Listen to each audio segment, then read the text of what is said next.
This past Friday, I was invited by CCP to try the new features coming with the Viridian expansion, including the new Tech 2 capital ships, the Lancers. Enjoy!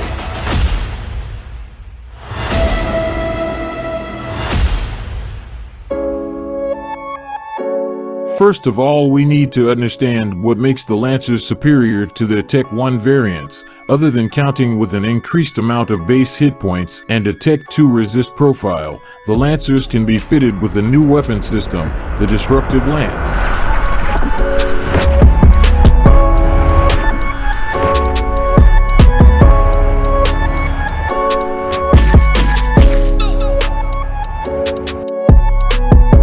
Similar to a Titan's Lance, these Doomsday-like death beams come in 4 different damage types, being thermal for the Gallenti, EM for the Ammar, kinetic for the Caldari, and explosive for the Minmator, and they have to be aimed manually. The thing that makes the Disruptive Lance different from the conventional Titan's Lance is that upon impact these will not only deal their designated damage type, they will also prevent the target from warping away, docking, tethering, and taking stargates.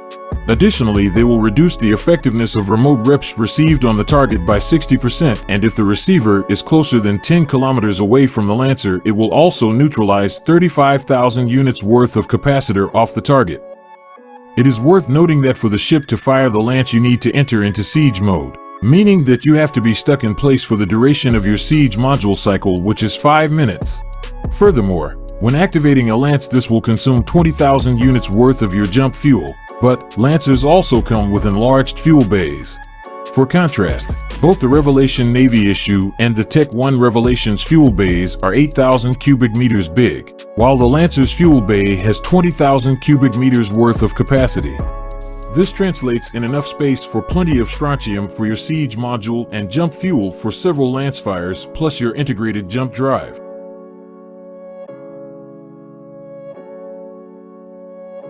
Now let's talk about the Lancer hulls themselves. They all share a total of 6 high slots distributed in 3 weapon hardpoints for your gun batteries, 1 slot for your siege module, 1 for your Lance, and 1 utility slot for a smart bomb or an energy neutralizer. Another thing they have in common is their bonuses. They all get a 20% bonus to the range and a 10% bonus to the Disruptive Lance's damage per Lancer Dreadnought skill level. This is something that will make obvious from here onwards. Now let's talk about each individual dreadnought.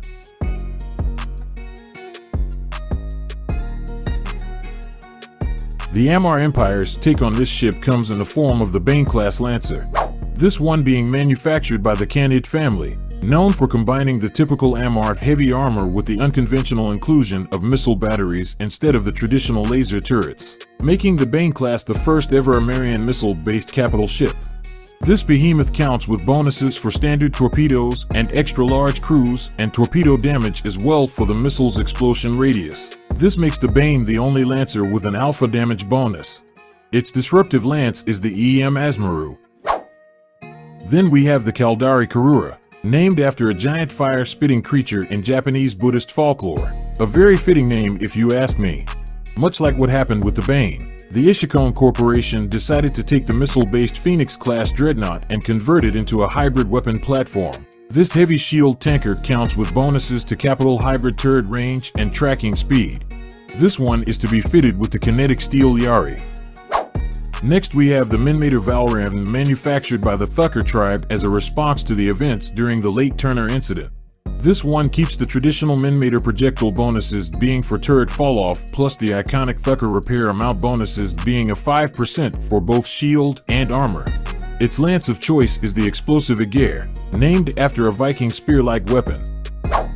And last but not least we have the Gallenti Hubris, made by Rodin Shipyards. The Tier 2 version of the iconic-looking Moros displays a varied array of bonuses, having a 5% bonus to armor repairer cycle time, hybrid weapon rate of fire, and a very unique 5% bonus to hull resist, making it a potentially viable hull tanker. Its lance being the thermal Sarissa, named after an ancient Greek long spear.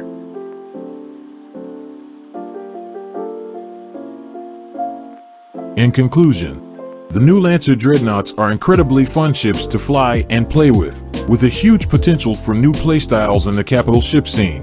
However, given their price and DPS limitations, they seem to occupy a niche role in a capital fleet, given that they are weak as high-angle dreads and weaker than standard conventional anti-capital bomb dreads damage-wise. So if what you need is a ship for a dread bomb, just use a normal faction or tier 1 dread.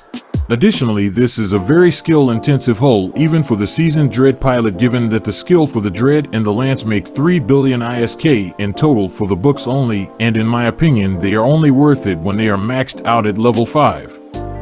But if you have the time, the money, and a good reason to invest in one of these pocket titans, it is fun. For granted. For now, I can only imagine what people will come up with as they become more common and the prices start to be reasonable. This is Swagger Olakar, reporting from the heart of Venal, and see you guys next time. Before I go, I'll be making a Mythbusters type of video answering your questions about the new Lancer Dreadnoughts.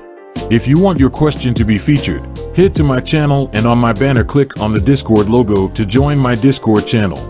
I'll be making a forums section with the title Mythbusters Lancer Edition for you to leave your questions, and I'll be putting them to the test. I also post my skin giveaways there, including this month's skin for the Vargar. With that said, thanks for watching.